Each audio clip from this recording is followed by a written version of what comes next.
we're not going to have a dramatic change in the business. It's not like all of a sudden things are going to slow way down because they can't. Yeah. They can't. And the reason they can't is we have an undersupply, and at the rate that builders are building, because if you build 1 million homes a year, you just satisfied the existing needs. In the United States, we have underbuilt by 5.8 million homes since 2007. Underbuilt. Last year was the first year, 2 years ago, we built just enough homes. Last year, we overbuilt by 100,000 homes. Based on that, it would take 17 years just to get to a normal market, where something comes on the market and after a few weeks it goes under contract.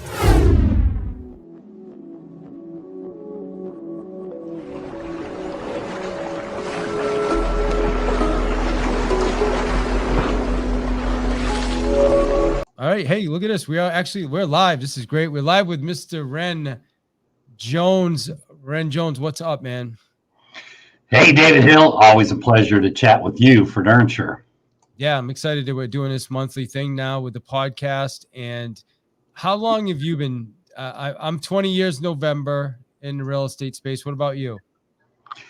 The way that works, David, is when you're 20, when you get beyond 20 years in the business, you always say 20 plus years.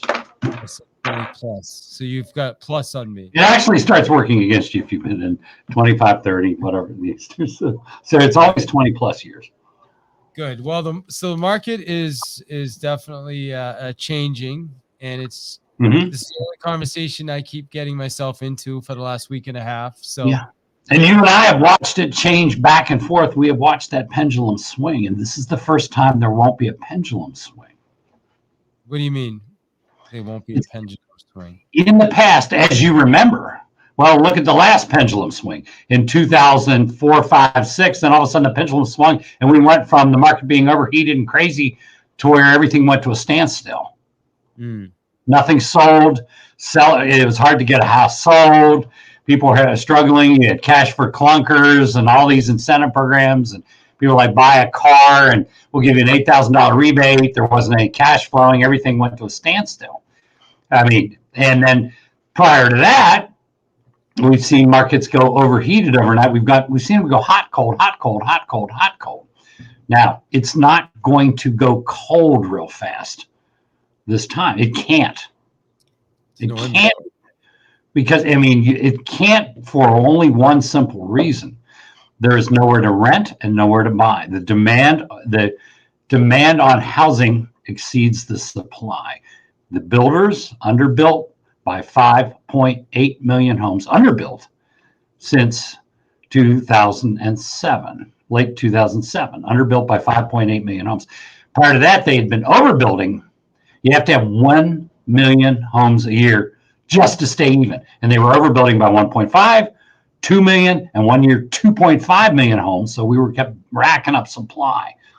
Last year was the first year they overbuilt by only 100,000 homes, 1.1 million last year.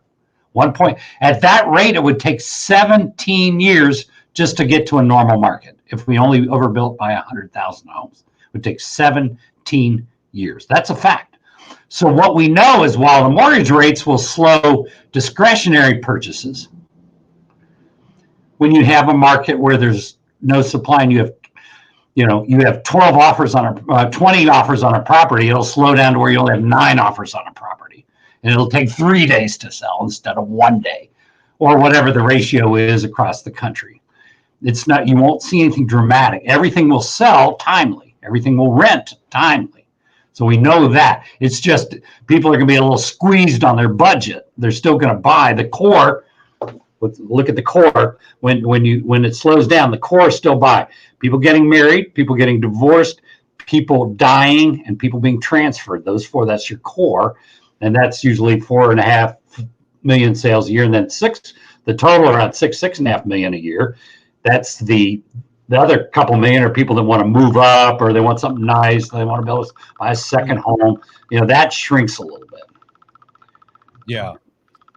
Well, I mean, it's So we're not going to see a dramatic change. We're not going to see a dramatic change, but how different is that going to be than till it is now? I mean, right now, what's the difference between besides interest rates went up? A lot of people are going to be less qualified. They're going to have to buy a smaller house than they want. That's going to be the trick. So agents have to be really proficient at pre-qualifying financially. On the ratios and whatnot, and we're going to see, as arms. Remember arms? It doesn't make sense to bring back an arm in the midst. Well, they're back. I know they are. Paying a lot of points. I bought, paying down, getting sellers to pay points. Bring back the arm. Is that anticipating values are going to go up and somehow people are going to refinance? Isn't that what created the problem in 2000? No, it's just to create some relief in the monthly payment. I know, but the reality is eventually 5 years shows up, right? Well, yeah, but you can always refi. Well, nothing forces you to rent it out 30 years. Was a philosophy in 2001 and 2, and right? You can always refi, except what if? And they did. A lot of people kept ratcheting down, except every time they ratcheted down, they take out a home equity line and buy stuff. Yeah. What do you think? You've been doing this. What do you think about all that? I think it's time to hunker down, man, and get to work is what I think. You gotta always, this is one industry, especially if you're on the listing side of the business where you emphasize that, because you can, where you can be wealthy and you can have a wealthy income, making more than surgeons, making more than air pilots, making more than a lot of professions that are noble professions, where you can make 300,000, 400,000, 500,000 if you're on the listing side, and we see it every day. Yeah. Well, if you're working on the buy side, it's always a lot of hard work. It's always a lot of hard work, and this is a little trickier because they're going to have to buy a little lesser home because their payment's a little higher. They're going to have to get a little more creative to get the rate, to get the payment down with an arm, or buying points down, or putting down more money through family members helping, or whatever it may be. Yeah. Well, I mean, I think, when the market starts to change or shift like it's doing, we just have to adjust and you have to tighten things up in certain areas. You have to focus on even more motivated. Your pre-qualification needs to get better. Your sales skills need to get better. There's a lot of things that have to happen. Well, and you make a point there, because if a lot of times the tendency to just work with a buyer or work with someone who is so qualified in times of easy money, you can work with anybody. It may mean you have to prospect a little more to find somebody ready to go that has the wherewithal, so you don't get in the weeds for weeks trying to solve their problem. That really, if you spend another hour or two that day, and each day, looking for more and more qualified buyers and sellers, there's your solution. Yeah, well, that's it. They have the wherewithal to do what they need to do with ease. Then you have other people where they're struggling. A friend of mine, he a guy named Lou in my office, he said one day, he goes, I do not know why I get all these problem cases of people that can barely qualify, they barely have enough money, on and on and on. And I said, I can show you why. And I said, hold on right there. I walked out to the lobby of our real estate office, and I held up a magazine ad with his page. I said, what does it say at the top? His slogan was, we can solve your problem. I said, you're attracting it.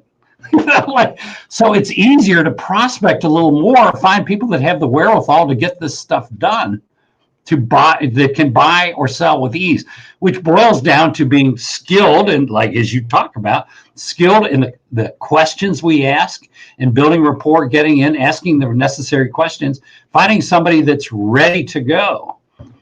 My favorite line with buyers is, I can only help you if you're ready to buy now. I can only help you if you're ready to buy now. I can only help you if you're ready to buy now. Should we even be focusing on buyers right now, though, is the question? No. I mean, What was the question? I don't know. I think, right? Wouldn't I mean, But again, we have to be pre-qualified. We have to have the skills and the conversations. Because here's the thing, and you know this, you go take a listing and then they go, we need to buy too. And then they want to look around for whatever, with whether it's you or a buyer agent or someone that you work closely with that's handling your buyers. Why waste your time if they're on the, they're on the seems to be acting up. Yes, I don't hear anything. I mean, I saw David go down to the audience, and then I got moved down to the audience. And all right, Ren, you there? Yes. So apparently the app's not working on Clubhouse, but we'll keep moving on this end. I don't know what was happening here. Hold on one second. accurate right now. So bear with them, and I'm sure that we'll get this Can thing you guys, straightened can out. you hear us on Clubhouse now? No. Yeah. We can hear on Clubhouse, yes, not your podcast though, David.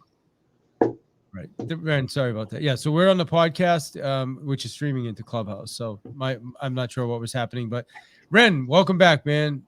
Thank you. Yeah, absolutely. So start right at the beginning again and say everything we just said. I'm just kidding. That's good. Welcome to 2022. It's a year of surprises.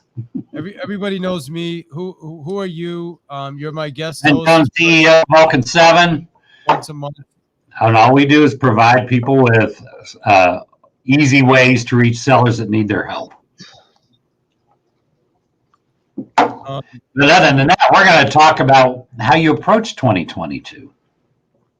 Yeah, if you're a real estate agent, how do you approach 2022? What do we have to keep in mind? And you said it earlier, it's the skills, it's the ability to get in and figure out if this person is ready to go, and maybe even spend a little bit more time hunting to find someone who is ready to go. With rates rising, they're going to qualify for a little less house if they're selling, and they're going to be buying after that. You have to look at all these components. We have to be pre-qualifying a little bit more than when everything sells and everybody, easy days. So we have to become, when the market's overheated, blind squirrels find nuts easily. Yeah, that's for sure. So I mean, based on where you started though, I mean, we've been dealing with inventory, no or low inventory for a year and a half now, right? Since even before we went into COVID, inventory. It's a pleasant problem if you were selling. It's a pleasant problem if you were a great agent in taking listings. It is not a pleasant problem if you are working mostly buyers. It's not a pleasant problem if you're working any more than 30% buyers. Because if you're working 30% buyers, the buyers that you're working come from the listings you sold and they are homeless. And then they have to turn around without any choice and buy something very fast. And they do. And so that's a pleasant problem too. But anything more than 30% of your business coming from buyers, ouch. Yeah. Justin, we just had some people pop on Clubhouse. Justin popped in. He had a picture of me on his profile, but he just changed it back. So, but if anybody in Clubhouse wants to ask any questions, certainly feel free. It's a great opportunity to ask Ren some questions. He's been doing this so long, he doesn't even want to tell you how long it is. There's such an opportunity right now. There is such an opportunity, but people are predicting things in our business that just aren't going to happen. Like what? We're not going to have a dramatic change in the business. It's not like all of a sudden things are going to slow way down, because they can't. Yeah. They can't. And the reason they can't is we have an undersupply, and at the rate that builders are building, because if you build 1 million homes a year, you just satisfied the existing needs. In the United States, we have underbuilt by 5.8 million homes since 2007. Underbuilt. Last year was the first year, 2 years ago, we built just enough homes. Last year, we overbuilt by 100,000 homes. Based on that, it would take 17 years just to get to a normal market where something comes on the market and after a few weeks it goes under contract. That's kind of a normal market, which is a 6 week, 6 months, 6 week supply. I mean, 6 months supply of homes. Excuse me, 6 months supply of homes. Right now, we're less than 2 months supply now. Pardon? Why is everybody all worked up then about we keep shift, market correction, this, that, like what? Because if you are peddling news, if you are Fable News Network or whatever, you want to cause distress and say all these horrible things are coming to create viewership. That's just normal. That's normal. And so we get a little hyper about every little thing that happens. The rates have gone up. That's a concern because people have to buy a little less home for a while and then refinance later or stretch themselves and make their coffee at home instead of buying at Starbucks in the morning on commuter coffee, whatever they have to do. It's going to shift a little bit of things, but it's not like homes are going to go unsold because in this case, and unlike 2006, when this happened, we had an oversupply of about 5 or 6 million homes. Oversupply. We don't have that now. We don't have that. We have nowhere to live, nowhere to buy, nowhere to rent. So it can't happen. So when the mortgage rates go up and the affordability index goes down, because it was at 16, where is it now? About 20, 25, whatever the affordability index, the percentage of your income that is required to pay your monthly payments. That as the affordability index shifts. What is it? 25? I don't know the exact number. Well, the worst we had like in the 80s was 30 point something. So it hovers around 16. In the United States, Canada it's a lot worse. But Canada, a lot more of your household income goes to your house in Canada. We've got it pretty nice here in the United States. But anyway you look at it, we're not going to see a dramatic pendulum swing in the market. You're going to just see adjustable rate loans, ARMs. You're going to see people paying some points to buy the rate down. You're going to see some people struggling to qualify for what they would like to buy. You're going to see a little less discretionary spending. You're going to need to work with the core four, people getting married, people getting divorced, people dying, and people being transferred. The discretionary moves where, we'd like a little nicer house, those will slow a bit. Yeah. But you look at the worst market to the best market. The worst market is usually about 4 million sales a year, which is the core. And the best market is 6.6 million to 6.4 million homes, between 4 and 6 million from the worst to the best. So it's, people got to move even in the worst markets. But there's no supply, so it's not going to be a problem getting a home sold. But it will. And the good news, if you are choosing the tougher road, and that's to work with buyers, you'll find a little bit of relief in the fact that there won't be 32 offers on the property. There'll be 7. That might give you a shot at it if you've got a qualified buyer. If you prospect enough to find a qualified buyer or seller. Yeah.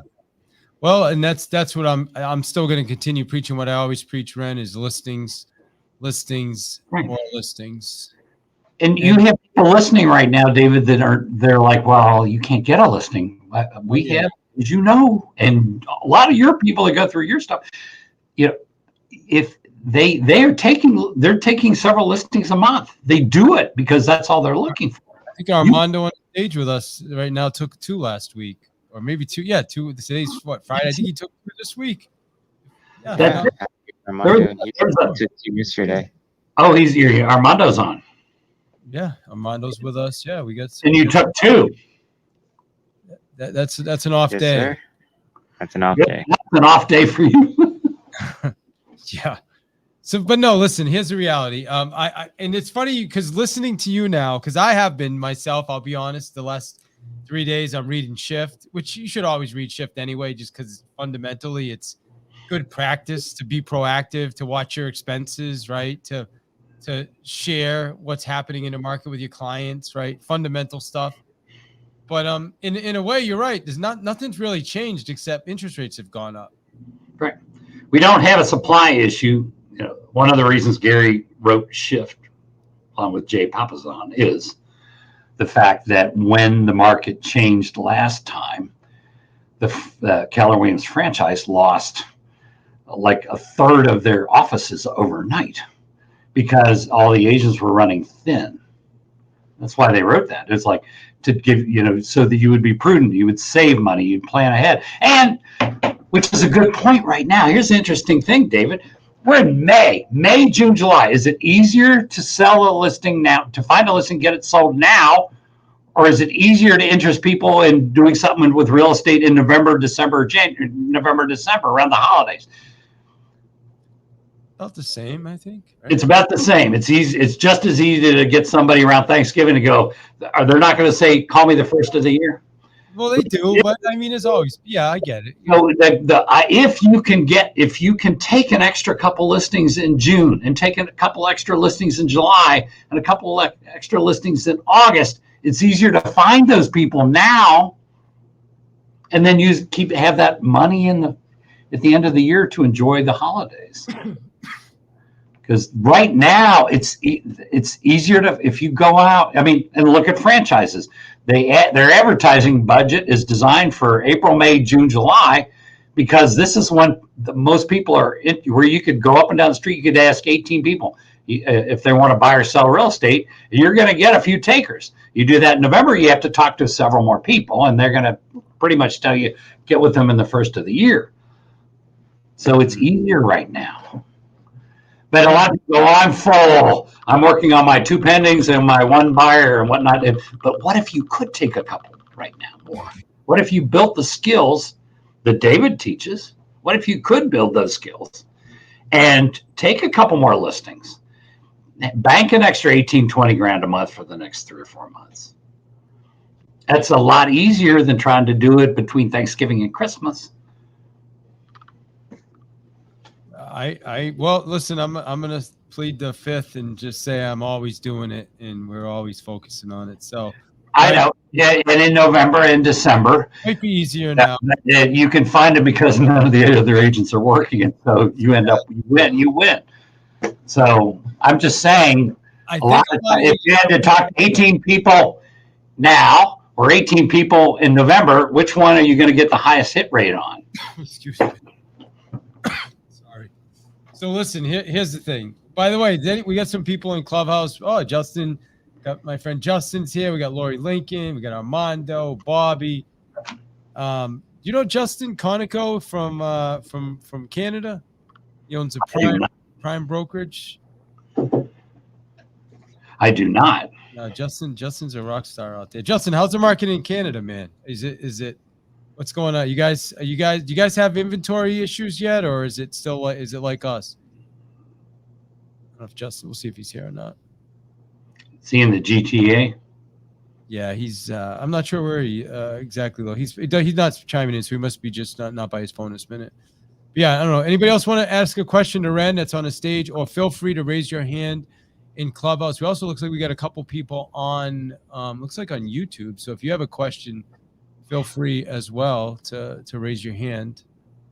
You know how I'd have to do that. I have to log into YouTube to do that. So, all right. Anybody else have a question for Ren? Yeah, I do, David. You know, I don't really hear people talking much about assumable mortgages. Like if you're taking a listing, you could probably market maybe the interest rate. Maybe they're locked in at like 3% or 3.2 or something like that. And you can market that if that loans in at like 3. Yeah, with that, I mean, you have that due on sale clause. Are there much out there, David, anymore with assumables? I mean, you have the due on sale clause. I mean, assumable qualifying. I assume we haven't had assumable non-qualifying in a long time, but assumable qualifying, or has everything got a due on sale clause? All the Fannie Mae, Freddie Mac stuff does. I don't. But if you have an assumable, I haven't heard that in a few years. Yeah, I don't know. Are the VAs still assumable qualifying?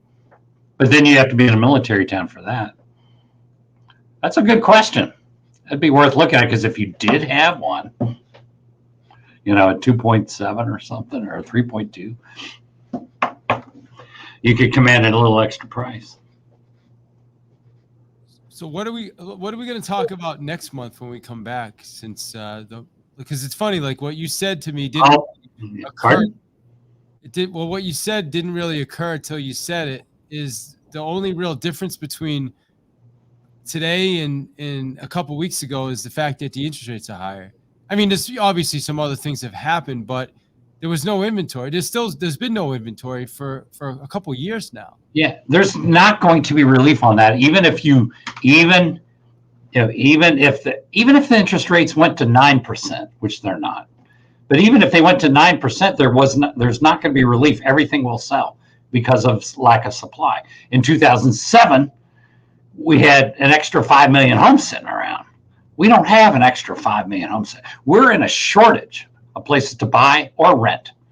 We're in a shortage, and that doesn't go away overnight. That takes a while to go away. Yeah, I agree with you there. So it just means there's a little more pain, people a little tougher to qualify, things like that. So I mean, you do a lot with, you work with a lot of real estate agents. What are you telling them right now to how do they deal with the pain?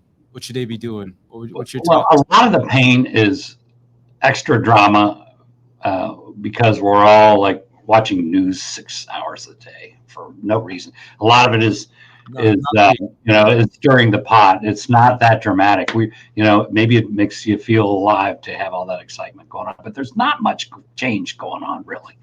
But it can distract us from our job, and really we need to just be busy while everybody else is distracted, going, oh, we need to just sell homes. I would chat with the lenders. What are you seeing? What programs do you have that are creative here? Are people doing ARMs? Are they buying points down? Whatever they're doing to get them into the home that they would like to have. It's a jump, but it's not a killer jump. And you're not going to see all of a sudden homes sit for weeks or months. You will. Last year you had homes sitting for weeks or months because they wanted 100,000 more than it was worth. Whatever it may be. You'll always have that with a home. Well, I saw a home sit on the market for a month. Well, that's because it was a $300,000 house for $400,000. Normal. That's what people do.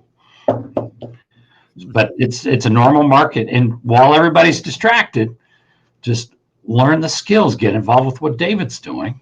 Learn the skills. Here's the nice thing: when you're on the listing side of the business, you'll have money and the time to enjoy it. You'll be able to be with your family. You'll be able to work Monday through Friday during the day. You can't do that on the buy side. You can't, you're going to miss a lot of Memorial Day cookouts. You're going to miss 4th of July. You're going to go out of town and you'll have sold nothing. Whereas if you're on the listing side, you'll go out of town, come back and go, oh, you sold 3 homes. How nice.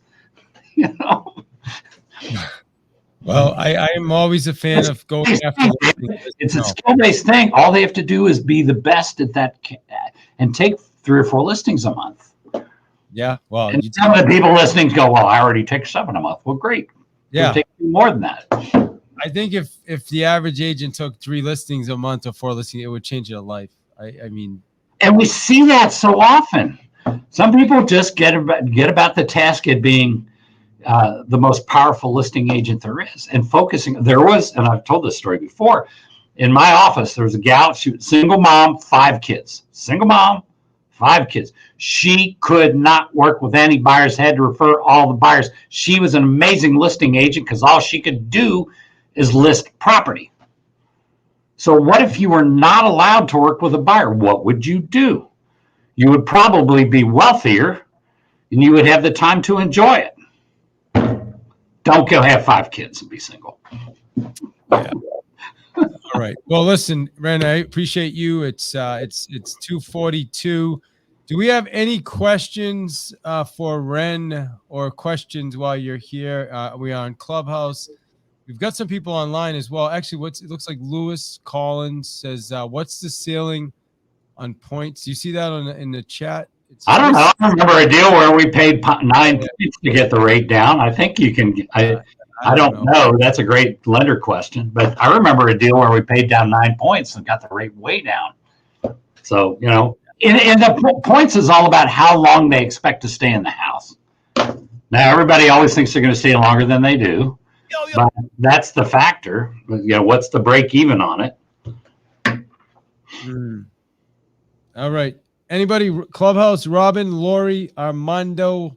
Any questions for Ren? Hey, David, just to comment, I just had a closing postponed because the buyer, it was on my listing, the buyer didn't lock in his rate, and he had to go get money out of his 401k to buy down the rate so that he could qualify DTI.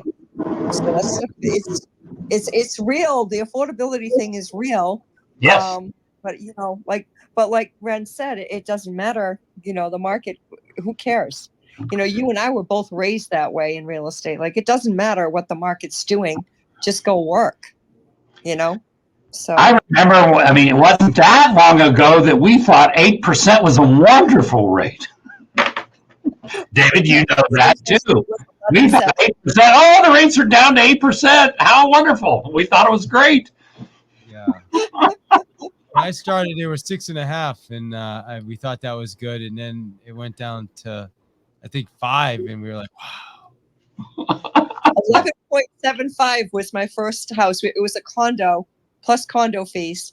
David, imagine that, 11.75, and we didn't even care. We owned a house, and that's how I think our buyers may be thinking, right? Hey, we own a house. Right. So no, she brings up a good point. Remind me of your name again. I'm sorry. Oh, I'm Lori. All right. So, Lori, you bring up a good point. They own a house. When you're talking to people that are buying and selling, maybe they're selling and then buying up or whatever, when you lock into bricks and mortar or whatever it's made of, when you lock into bricks and mortar, it's your fight against inflation. That during a period of high interest rates, owning a home would double. I mean, those homes would double in value over 8-10 years. They double in value because the value of a dollar kept going down. So that is the big strength of owning a home.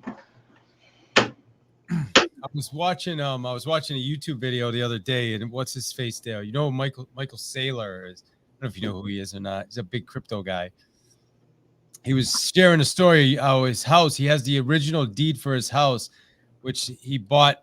He didn't buy it. It was purchased in 1832 for $100,000. So think about a house, $100,000 in 1832 is worth. That's like 26 million now or whatever. So that's what he was saying. It was like something like 30 million, like a ridiculous amount of money. Not bad, right? Yeah.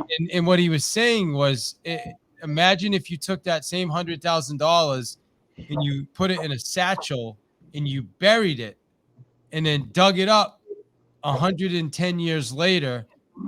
Think about it was Confederate. The difference between that money in that house that he paid $100,000 for compared to that money sitting in a satchel. That's right. That owning property and even buying up. You want to talk to somebody to think about. Well, I don't know if it's a good time to sell and buy a bigger house. With the interest rates higher. Like, say you will pay 5% versus 3.5%. But let me tell you, you will earn over the next 8-10 years on your house way more than that 1.5% difference. And you need to make that point with sellers or buyers. Yeah. The difference of 1.5%. That's what we're talking about here, folks. 1.5%. You will more than make that up in the appreciation on that house over the next 8 to 10 years.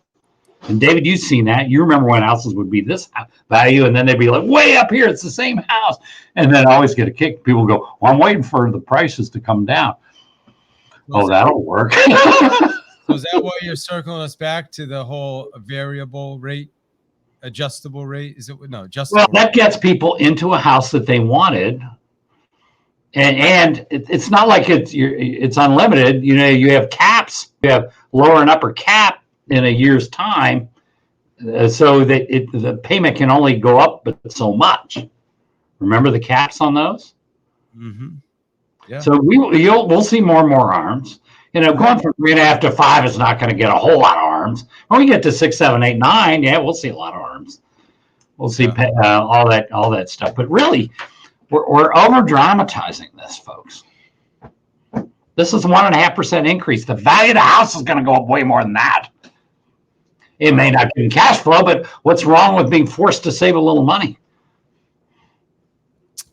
Save some money, baby. All right, awesome. Well, listen, I appreciate you, Ren. Yeah. How do people get in touch if somebody wants to get in touch with you, learn more about you and what you do? Ren owns Vulcan 7, by the way, for people who don't know that. He is the owner, founder. He also listed and sold lots of houses before he built Vulcan 7. So I think if they want to get involved with Vulcan 7, they go to pathtomastery.com/what? No, vulcan7.com/pathtomastery. Is that right? Yeah, which is the name of this podcast, by the way, for you guys. Right. Just an FYI, if you want to listen to our podcast. And Ren is now a regular guest once a month. He's going to jump in, and we're gonna do some just some information back and forth like this about the market and generation, all kinds of stuff. And just keeping you guys up to date on what's happening. Yeah, and get wealthy, because this business is gold if you're focused. Get involved with David. Get involved, which is pathtomastery.com. Is that right? pathtomastery.com. Yeah. Well, okay. I mean, the best way to get in touch with me is davidhill.link. Everything's there. Actually, it's hill.link. That's it. That's you don't have to spell David or Hill. Yeah, well, I don't know. That's we're in real trouble.